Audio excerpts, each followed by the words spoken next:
Hello everyone, welcome to परीक्षा IQ। ये video Uttar Pradesh police ASI clerk और अकाउंटेंट का जो एग्जाम दिसंबर 2021 में हुआ था उसके जीएस पोर्शन का सोल्यूशन है। इस वीडियो का मेन मोटिव ये है कि जो आने वाले पुलिस की जो परीक्षाएं होने वाली हैं या उत्तर प्रदेश सरकार की तरफ से जो UP triple S C PET का एग्जाम है उनमें आने वाले जो संभावित प्रश्न हैं उन सबको कवर करना और बेस्ट पॉसिबल सोल्यूशन देना। Thank you. So now let's continue the कह रहा वीडियो। है where is the headquarters of NABARD located. तो देखिए नबार्ड का हेडक्वार्टर है मुंबई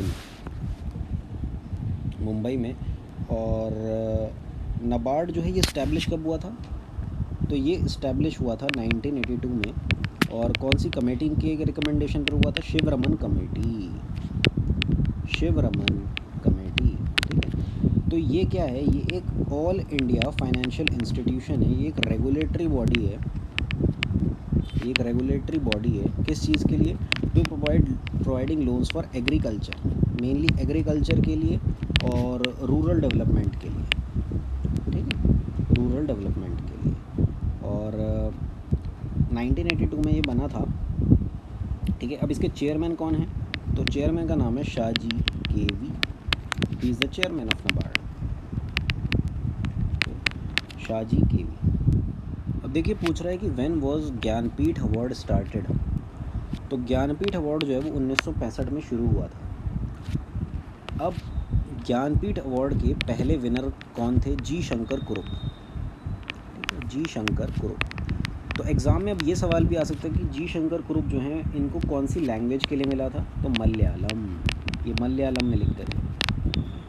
और इन्होंने एक पोएम कलेक्शन लिखा था जिसके लिए इन्हें यह अवार्ड मिला था। एक पोएम कलेक्शन है, तो वो था ये। ठीक है, और ये अवार्ड जो है ये रिलेटेड है लिटरेचर से, लिटरेचर। और ये किसके लिए दिया जाता है? ये दिया जाता है जो भी हमारे संविधान में जो 8वें शेड्यूल में जो हमारी भाषाएं हैं, ठीक है, जितनी भी भाषाएं हैं उनमें से किसी के लिए भी दिया जा सकता है। और सबसे ज़्यादा कौन सी भाषा ने जीता है? हिंदी भाषा ने अभी तक ये अवार्ड जीता है सबसे ज़्यादा बार, 11 बार। तो फर्स्ट वुमेन जिनको ये अवार्ड मिला था, फर्स्ट वुमेन कौन थी? वो थी आशापूर्णा देवी। ठीक है, ये एक बंगाली नोवेलिस्ट थी। और अभी रिसेंटली 2023 में किन दो लोगों को ये अवार्ड मिला? दो लोगों को मिला। एक तो था गुलजार जो कि फेमस लिरिसिस्ट हैं बॉलीवुड के, उर्दू के लिए। और स्वामी श्री रामभद्राचार्य जी को।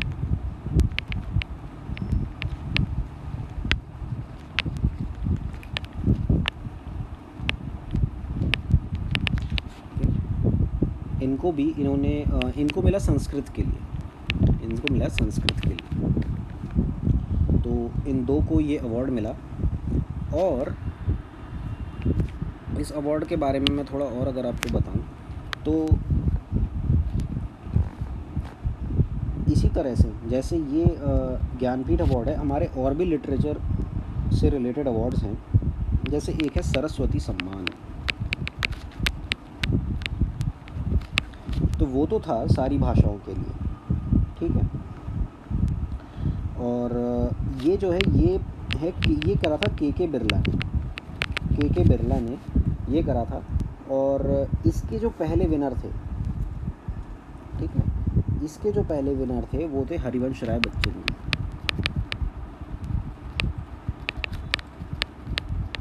हरिवंश राय बच्चन।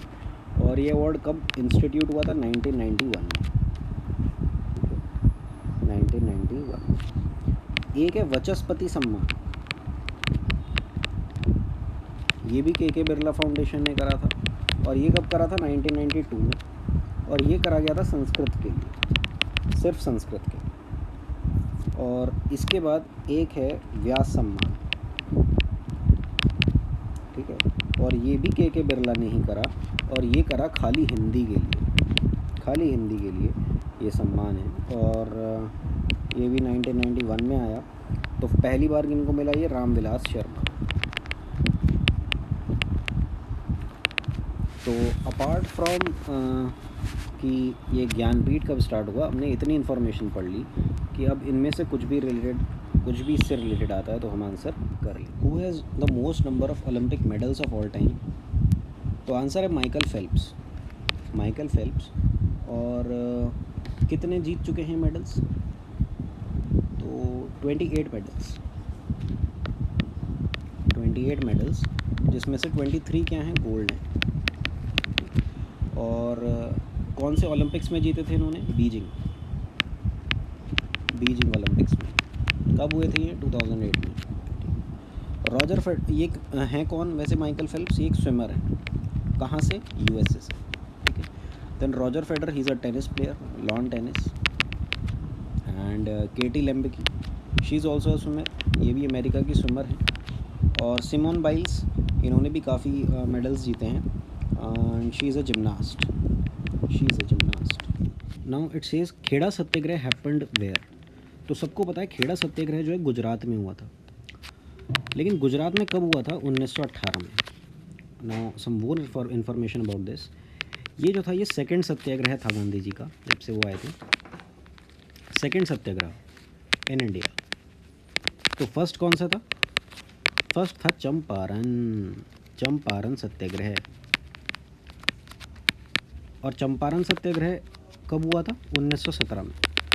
1917 में। अब देखिए इस क्वेश्चन में वो बोल रहा है कि who designed the AK-47 rifle. तो AK-47 काफी फेमस राइफल है। It dates back to the world war 2। और वर्ल्ड वॉर 2 में इसको बनाया था एक रशियन इंजीनियर, मिखाइल कलशनिकोव ने। He was a Russian military engineer. Okay, Russian military engineer. और अब जो है इसका एक वेरिएंट AK 203 ये चल रहा है।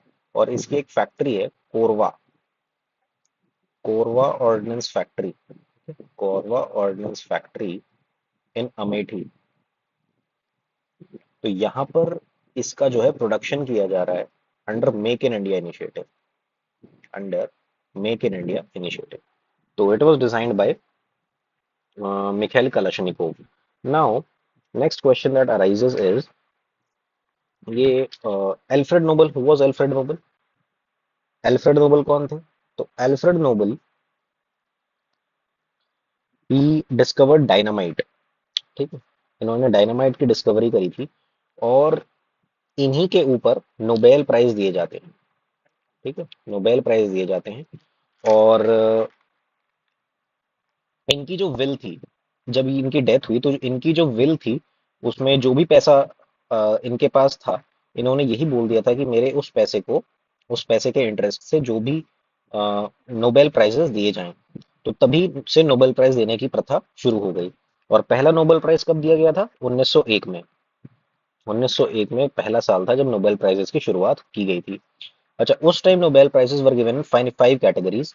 लेकिन एक सिक्स कैटेगरी का नोबेल प्राइज 1968 में शुरू हुआ, Nobel prize for economic sciences. Okay. और ये नोबेल प्राइज दिए कहाँ जाते हैं? So these are all given in Sweden. Sweden, in Stockholm. Okay. तो सब लेकिन यहाँ नहीं दिए जाते। अच्छा, 5 कैटेगरी जो है वो तो यहाँ दी जाती है, लेकिन एक कैटेगरी जो है Nobel peace prize, Nobel peace prize, तो ये कहाँ दिया जाता है? ये दिया जाता है इन ओस्लो, इन नॉर्वे।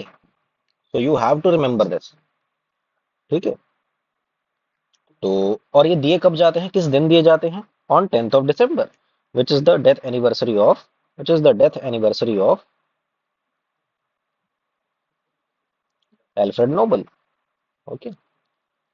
तो ये है इसकी। And who is James Dewar? James Dewar कौन? तो James Dewar is the one जिन्होंने क्या करा था? वैक्यूम फ्लास्क डिस्कवर किया था। Vacuum flask. ओके। और हर्बर्ट स्पेंसर ने क्या किया था? इन्होंने काम करा था थ्योरी ऑफ सोशल डार्विनिज्म पे, डार्विन की थ्योरी पे। ठीक है, डार्विन की थ्योरी पे इन्होंने काम किया था। इन्होंने कहा था कि बाद में एक स्पीशीज ऐसी आएगी जो पावरफुल हो जाएगी दूसरी स्पीशीज से। So this all was additional information, but your main answer is Mikhail Kalashnikov. Please remember all the facts about Alfred Nobel because this is very very very important. देखिए इस question में वो बोल रहा है कि he was the first Indian woman to become the president of the Indian National Congress. तो first women if he first Indian women is saying तो सरोजनी नायडू थी। ठीक है, एनी बेसेंट इसका आंसर हो ही नहीं सकता क्योंकि Annie Besant first Indian women नहीं थी। She was not from India. ठीक है, तो इंडिया से नहीं थी, वो बाहर से थी, तो ये तो हो ही नहीं सकता। अगर वो बोलता who was the first woman to become the president of Indian National Congress then it would have been Annie Besant. और एनी बेसेंट कब बनी थी? 19 एनी बेसेंट बनी थी 1917 के कलकत्ता सेशन में। Okay, and Sarojini Naidu she she became the president in 1925 of the Kanpur session. ठीक है, तो ये 1925 में थी, 1917 में बनी थी।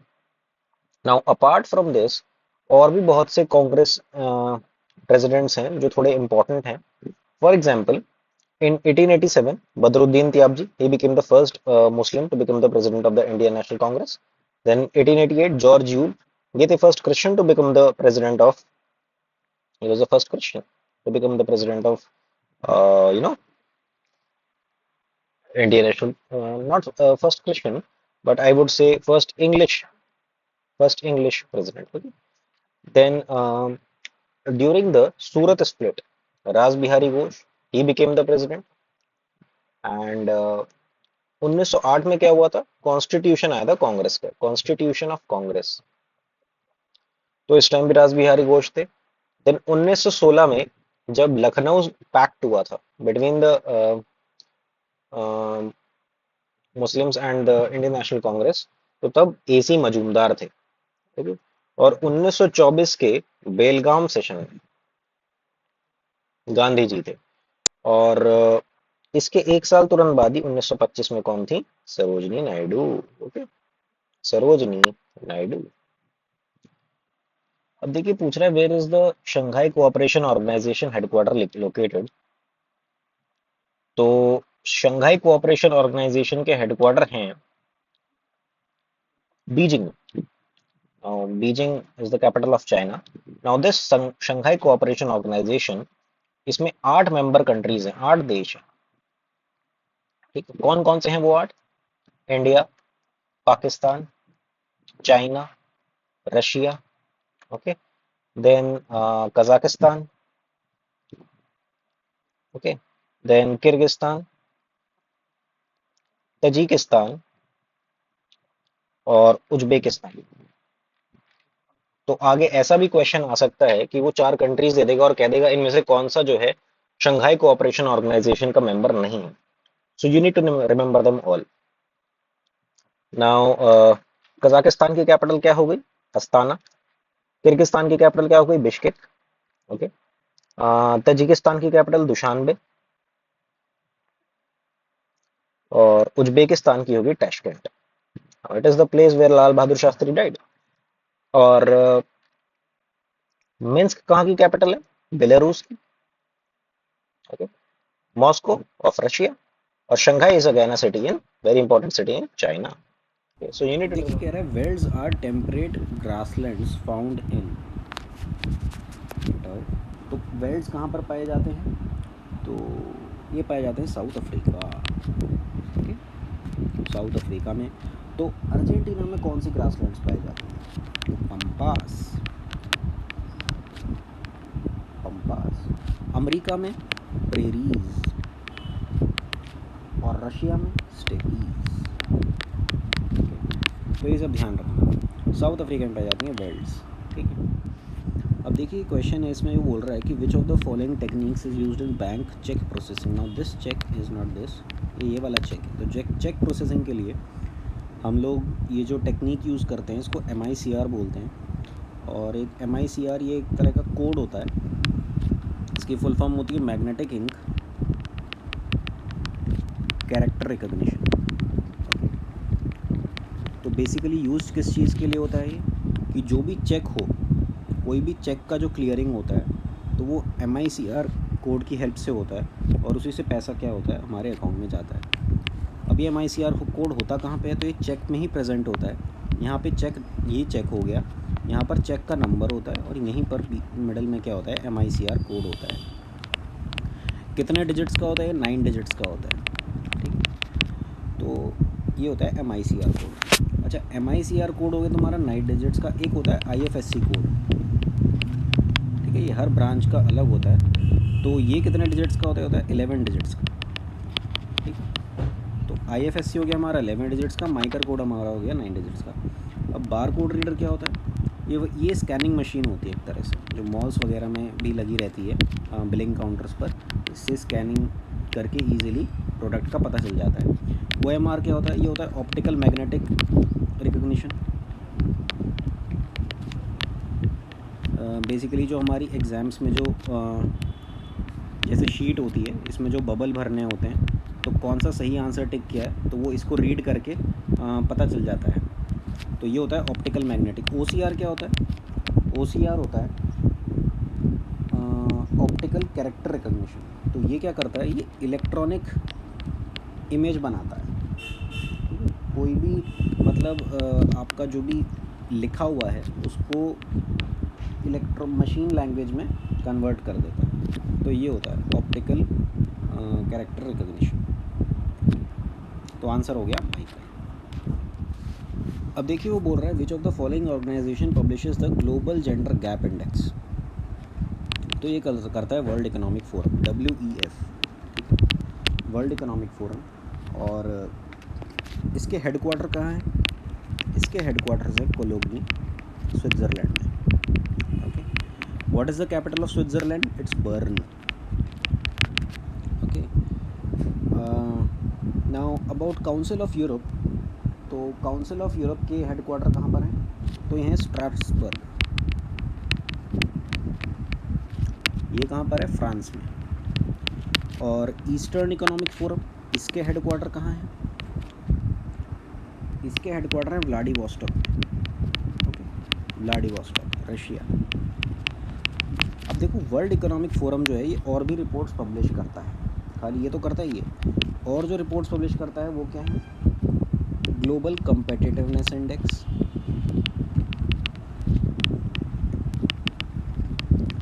Okay, then travel and tourism competitiveness, then global risk report, और एनवायरमेंटल परफॉर्मेंस इंडेक्स,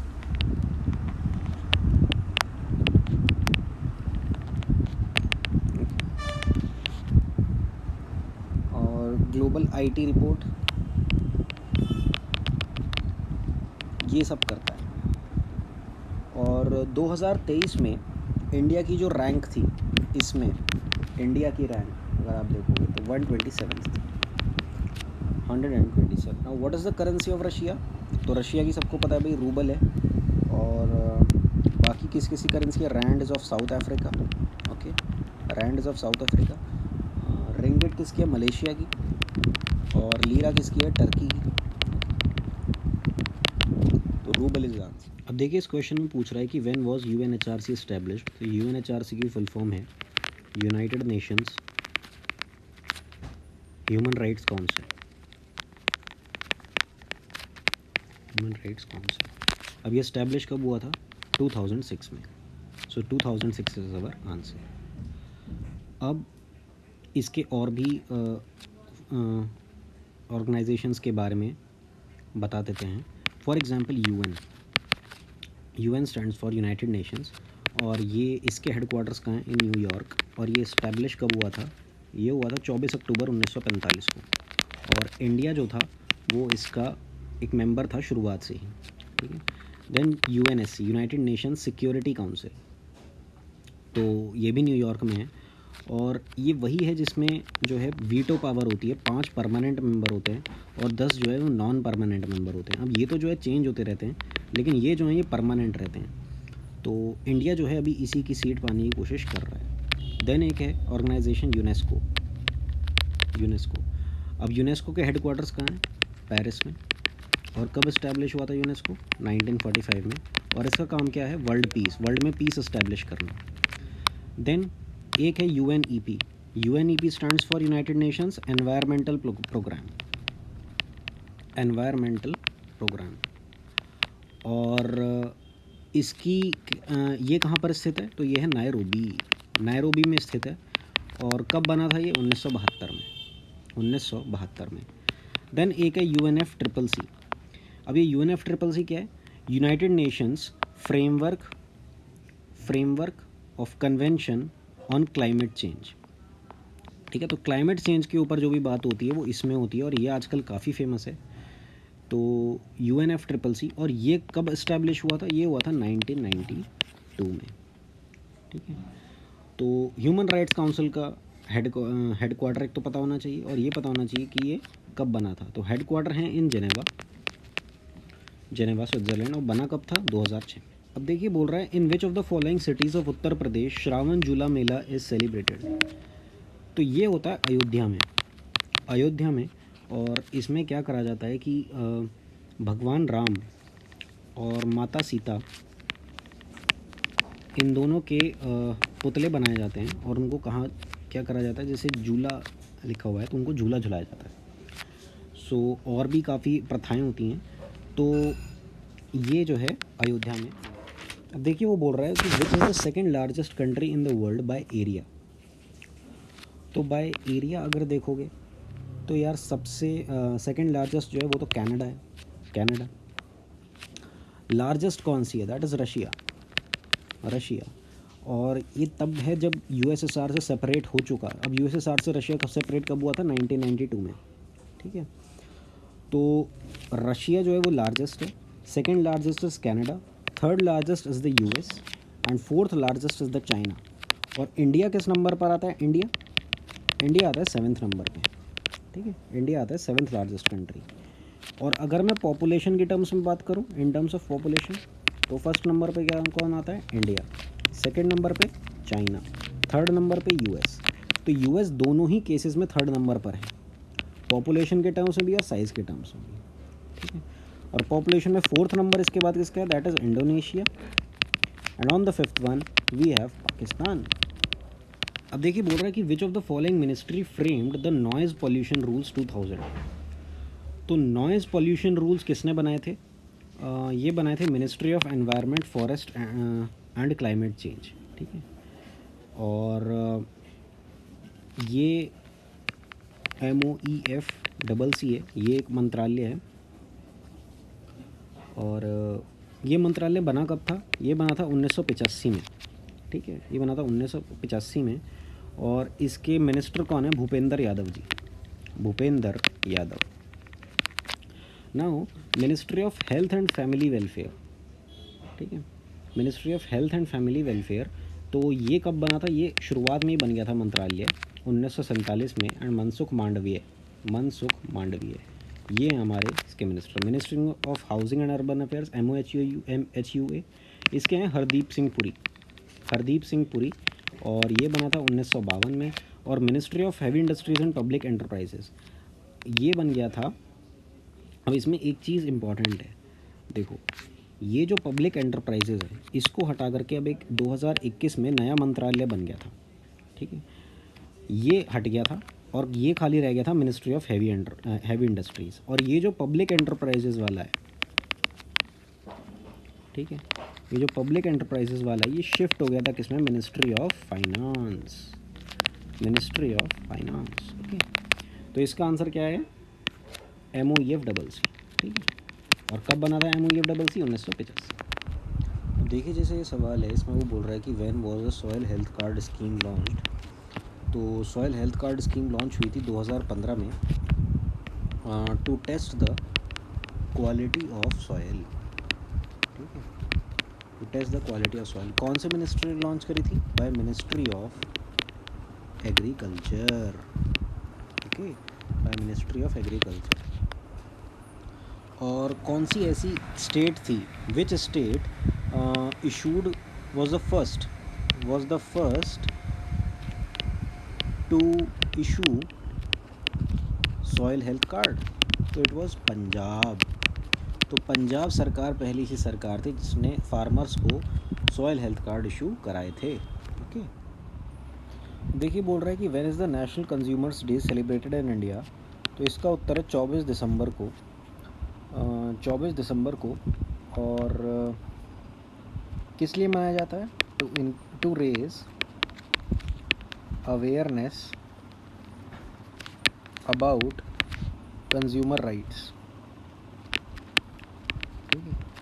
और कंज्यूमर प्रोटेक्शन एक्ट जो कि 1986 था, अभी वो रिसेंटली रिप्लेस हुआ था बाय कंज्यूमर प्रोटेक्शन एक्ट 2019। तो अभी जो चल रहा है वो ये चल रहा है कंज्यूमर प्रोटेक्शन एक्ट 2019। अच्छा, नेशनल कंज्यूमर डे तो हो गया 24 दिसंबर को। अब वर्ल्ड कंज्यूमर डे कब मनाया जाता है? वर्ल्ड कंज्यूमर डे तो ये मनाया जाता है 15th of March. Okay, 15th of March को। अब देखिए इस क्वेश्चन में वो बोल रहा है कि in which year was the untouchability offences act enacted. Now untouchability is not allowed according to the article 17 of the Indian Constitution. Okay, it abolishes untouchability. Now this act, it was introduced in 1955 in Lok Sabha, and in 1976 the name of this act was changed. What was the new name? Protection of Civil Rights Act. Protection of Civil Rights Act. पहले क्या name था? Untouchability. पहले untouchability offences act था, ठीक है। लेकिन यही नाम 1976 में ये हो गया था। और ये कौन से आर्टिकल में है? Article number 17। अब देखिए इस क्वेश्चन में वो बोल रहा है कि in which year AFSPA was enacted in India. तो AFSPA क्या होता है? ये होता है armed forces special power act. Armed forces special power act. इसके अंतर्गत कोई भी अगर एरिया एक डिस्टर्ब्ड एरिया है, सरकार को कोई एरिया डिस्टर्ब्ड एरिया लगता है, अगर स्टेट गवर्नमेंट उसकी ये कहती है कि भाई ये सजेस्ट करती है कि ये एक डिस्टर्ब्ड एरिया है, और अगर गवर्नर उसको कह देता है कि हाँ भाई ये डिस्टर्ब्ड एरिया है, तो वहाँ पर सेंटर के पास अधिकार होता है कि वो AFSPA उस एरिया में लगा दे। तो AFSPA में क्या होता है कि जो सिक्योरिटी एजेंसीज़ होती हैं हमारी, जो भी हमारी आर्म्ड फोर्सेस होती हैं, जो भी हमारी आर्म्ड फोर्सेस होंगी, उनके पास स्पेशल पावर्स दी जाती हैं कि भाई किसी को भी वो लोग शूट कर सकते हैं, ठीक है, और किसी की भी सर्च कर सकते हैं किसी के घर को। तो ये सब पावर उनको दी जाती है, स्पेशल पावर दी जाती हैं विदाउट ट्रायल। और ये डिस्टर्ब्ड एरिया कौन से हो जाते हैं? डिस्टर्ब्ड एरिया वो जहाँ पर दंगे हो रहे हैं, या जहाँ पर इंसर्जेंसी चल रही है, तो ये होता है। तो ये कहाँ पर कब इनेक्ट हुआ था? ये हुआ था 1958 में, ठीक है। AFSPA कब इनेक्ट हुआ था? 1958 में। और सबसे पहले ये कहाँ लगा था? नॉर्थ ईस्ट में। और नॉर्थ ईस्ट में भी सबसे पहले कहाँ लगा था? आसाम रीजन, ठीक है। और नॉर्थ ईस्ट के बाद ये लगा था पंजाब में, ठीक है। नॉर्थ ईस्ट के बाद लगा था पंजाब में। और पंजाब में कब लगा था? During the Khalistani movement in 1983। और उसके बाद जम्मू कश्मीर में, जो कि अब तक प्रेजेंट है, 1990 में, ठीक है। तो अब AFSPA में गवर्नर के पास पावर होती है कि वो ओवर रूल कर सके। भाई स्टेट गवर्नमेंट ने अगर सजेशन दिया कि यहाँ पर AFSPA लगा दीजिए, but governor has the power to overrule the decision. और अगर कोई एरिया डिस्टर्ब्ड एरिया कह दिया जाता है कि भाई ये एरिया डिस्टर्ब्ड है, तो फिर वहाँ पर स्टेटस क्यों मेंटेन होगा 3 मंथ्स के लिए, फॉर 3 मंथ्स, ओके। तो अभी रिसेंटली 2 स्टेट्स जैसे त्रिपुरा, तो त्रिपुरा से ये एक्ट जो है वो रिपील कर लिया गया था। और कब रिपील किया गया था? 2015 में। और वेयर एज मेघालय से ये हटा लिया गया था, पहले मेघालय में भी लग रहा था 2018 में। तो इन 2 नॉर्थ ईस्ट स्टेट्स में से ये हटा लिया गया था। लेकिन अभी ये नागालैंड, अरुणाचल, ठीक है, जम्मू कश्मीर, इन सब स्टेट्स में प्रेजेंट है। तो आंसर हो जाएगा 1958। अब देखिए वो बोल रहा है कि as per census 2011 the percentage of Sikhs in India is, तो सिक्स कितने थे? 1.7%। 1.7%। नाउ अपार्ट फ्रॉम सिक्स, और रिलीजियस कम्युनिटीज़ के कितने कितने परसेंट थे? Like the Hindus, the Muslims, Christians, okay, Sikhs I am telling you, Buddhism, okay, and Jain. तो हिंदू सबसे ज़्यादा थे 79.8%, एंड मुस्लिम्स जो थे वो थे 14.2%, क्रिश्चियंस थे 2.3%, देन सिक्स 1.7%, देन बुद्धिज़्म 0.7%, और सबसे कम 0.4%। तो ये था इनका population in terms of percentage. अब अगर वो पूछ लगे कितने करोड़ थे लगभग, तो इन टर्म्स ऑफ करोड़ तो ये थे 96.63, ठीक है, लमसम ये 17 करोड़ मान लो, ये 2.78, ये इन करोड़ है, ठीक है, और ये 2.08, ये 0.84 और 0.45। ना एक एडिशनल इन्फॉर्मेशन दे दूँ, अगर आप सेक्स रेशियो देखो इनमें सबसे ज़्यादा मतलब male to female ratio, sorry female to male ratio सबसे ज़्यादा हायर किन में है, कौन सी कम्युनिटी में है? तो वो है क्रिश्चियनिटी। क्रिश्चियनिटी में सबसे ज़्यादा है, और कितना लिंगानुपात है? 1023, 1023, ठीक है, और हिंदूज़ में कितना है? 939, और मुस्लिम्स में कितना है? 951, ओके। अब देखिए इसमें बोल रहा है कि on which date demonetisation in India was announced. तो demonetisation in India was announced in 8 November 2016। तो 8 नवंबर 2016 में ये अनाउंस हुआ था, और इसके अंतर्गत 500 और 1000 के जो नोट्स थे वो बंद हो गए थे। Okay, now this was the third demonetisation जो कि इंडिया में हुआ था। ठीक है, इससे पहले दो डिमोनेटाइजेशन हुए थे। पहला डिमोनेटाइजेशन हुआ था 1946 में, और दूसरा डिमोनेटाइजेशन हुआ था 1978 में। तो 1946 में भाई 500 के, 1000 के, ठीक है, और 10,000 के ये नोट बंद हुए थे। और 1978 में 1000, 5000 और 10,000 इसके नोट बंद हुए थे। और जो थर्ड डिमोनेटाइजेशन हुआ 8 नवंबर 2016 में, उसमें 500 और 1000 के नोट बंद हुए। Now who was the governor of RBI governor during this period? Demonetisation के टाइम पे कौन थे? उर्जित पटेल। उर्जित पटेल, तो उर्जित पटेल थे। और एट प्रेजेंट जो आरबीआई के गवर्नर हैं वो कौन है? वो हैं मिस्टर शक्तिकांत दास। शक्तिकांत दास, ओके। और ये कौन से गवर्नर हैं? ये 25th गवर्नर है, 25th गवर्नर। अब देखिए वो बोल रहा है कि what is the name of Apple's virtual assistant. तो एप्पल की वर्चुअल असिस्टेंट सबको पता है, it's Siri. Siri. Now Bixby जो है ये क्या है? तो ये भी एक वर्चुअल असिस्टेंट है, बट किसकी? सैमसंग की। सैमसंग की। नाउ कॉर्टाना, कॉर्टाना एक आर्टिफिशियल असिस्टेंट थी, किसकी? माइक्रोसॉफ्ट। लेकिन ये पहले थी, अब इन्होंने डिसकंटिन्यू कर दिया इसको, ठीक है, अब ये नहीं है। And Alexa is by Amazon. Now the test of my life from cricket to cancer and back is an autobiography of. तो ये है ऑटोबायोग्राफी युवराज सिंह की। युवराज सिंह, और इन्होंने कैंसर से लड़के अपने आप को वापस अ, जिए। Now what was the autobiography of Kapil Dev? Straight from the heart. Straight from the heart. और माइकल क्लार्क की ऑटोबायोग्राफी का नाम my story. My story. Now इसके साथ साथ और भी क्रिकेटर्स हैं जिन्होंने अपनी ऑटोबायोग्राफी लिखी है। Let us read them one by one.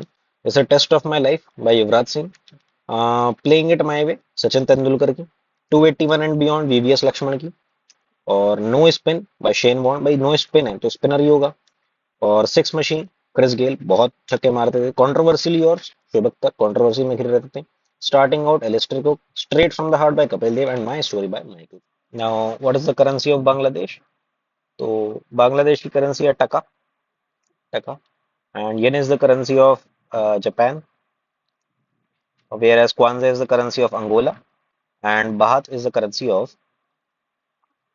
Thailand. Okay, Thai बात बोलते हैं ना। And taka is the currency of Bangladesh. अब देखिए बोल रहा है world environment day celebrated on. तो वर्ल्ड एनवायरनमेंट डे कब सेलिब्रेट होता है? 5 जून को, on the 5th of June। तो इस साल कब होगा? 5 जून 2024 को। तो इस बार का जो होस्ट कंट्री है वो कौन सा है? Saudi Arabia. And what is the theme? इसकी थीम क्या है? तो इसकी थीम है land restoration, desertification and drought resilience. Okay.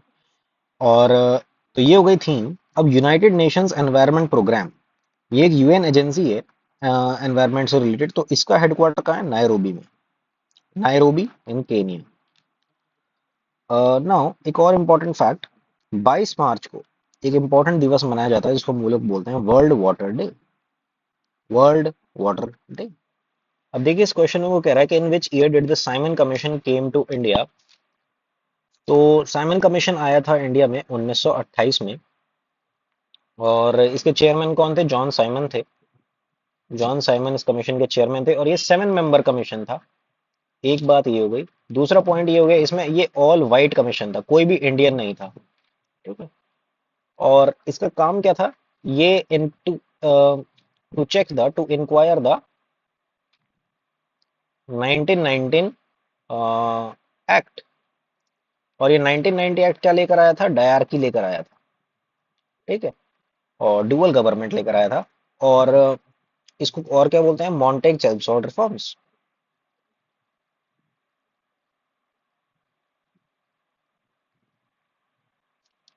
Okay. Now ऐसा हुआ था जब इन्होंने 1919 में, जब ये लोग 1919 में एक्ट लेकर आए थे। कौन सा? Montagu Chelmsford reforms. तो इन्होंने बोला था कि हम हर 10 साल में समीक्षा करेंगे। ठीक है। हम एक 10 साल में समीक्षा करेंगे। तो साइमन कमीशन जो था वो आना कब था? भाई आना 1929 में था, 10 साल बाद, लेकिन उन्होंने पहले ही बना दिया 1927 में, 2 साल पहले ही ले आए। ठीक है। और उस टाइम प्राइम मिनिस्टर कौन थे इंग्लैंड के? Stanley Baldwin, Stanley Baldwin.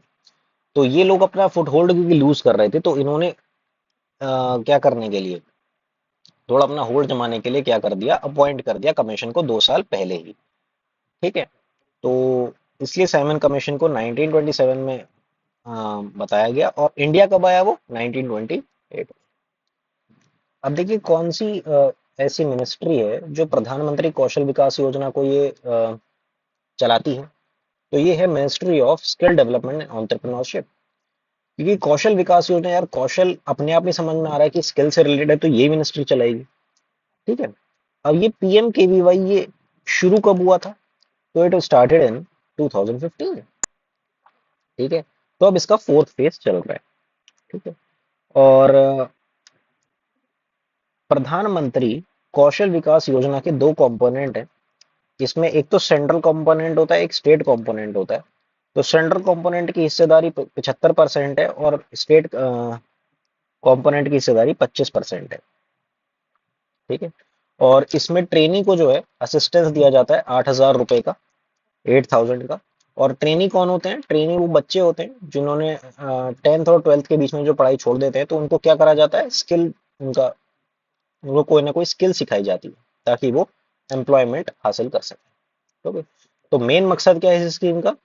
कि एम्प्लॉयमेंट जनरेट करना, जनरेट एम्प्लॉयमेंट। अब देखिए क्वेश्चन पूछ रहा है which of the following is a terrestrial planet. तो प्लैनेट की जो है 2 कैटेगरीज में डिवाइडेड है हमारे, एक तो टेरेस्ट्रियल है और दूसरा है नॉन टेरेस्ट्रियल, या कह लो जोवियल। ठीक है। तो टेरेस्ट्रियल कौन से हैं? Mercury, Venus, earth and Mars. ये 4 प्लैनेट है। और नॉन टेरेस्ट्रियल जूवियन कौन से हैं? Jupiter, Saturn and Neptune. ठीक है, तो अब इनमें से कौन सा आ रहा है? मार्स, वीनस आ रहा है, तो वीनस मेरा आंसर हो जाएगा। नाउ इन दोनों के बीच में, मार्स और जुपिटर, इनके बीच में होती है एस्टेरॉयड बेल्ट, एस्टेरॉइड्स। तो सबसे ज्यादा एस्टेरॉइड्स अगर पूछता है कहाँ मिलते हैं, तो मार्स और जुपिटर के बीच में मिलते हैं। ठीक है, it is a very important question, Mars और जुपिटर। देखिए वो बोल रहा है how many schedules are present in the Indian constitution. तो 12 शेड्यूल्स हैं।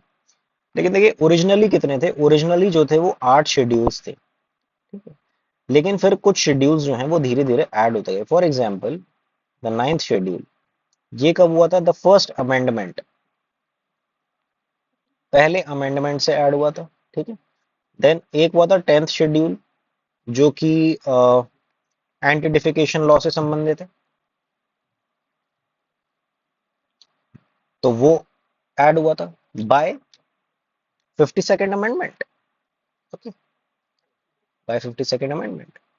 और 11th शेड्यूल, ये कब हुआ था? By 73rd amendment. तो किससे रिलेटेड है? ये पंचायत से, ये सबको पता है। और जो 12th शेड्यूल है, द फाइनल शेड्यूल, ये हुआ था बाय 74th अमेंडमेंट इन 1992। और ये किससे रिलेटेड है? The municipalities. ओके, और अब ये जो एंटी लॉ जो 52nd अमेंडमेंट से हुआ था, तो इसमें 91st अमेंडमेंट करके इसमें भी एक अमेंडमेंट किया गया था। ठीक है, 91st अमेंडमेंट 2003 से। तो इसमें एक प्रोविजन में 10th शेड्यूल के थोड़ा चेंज करा गया था।